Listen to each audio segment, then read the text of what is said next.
আর ঝাউ গাছের এত সৌন্দর্য এর আগে আমার দেখা হয়নি। এটা নদী না, কিন্তু নদীর মতো এত সৌন্দর্য দেখেন।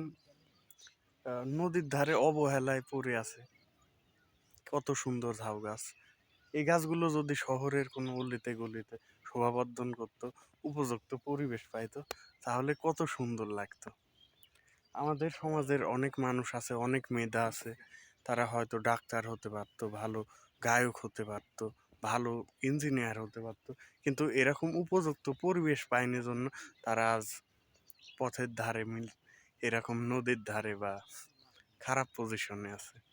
তো মানুষের জীবন আর এই প্রকৃতি একই সুতায় গাঁথা। দেখেন এত সুন্দর, মানে হয়তো ক্যামেরাতে সুন্দর লাগতেছে না, কিন্তু অনেক সুন্দর লাগতেছে এই নদীর ধারে। দেখেন মানে এই দৃশ্যগুলান একদম জাঁকজমকপূর্ণ।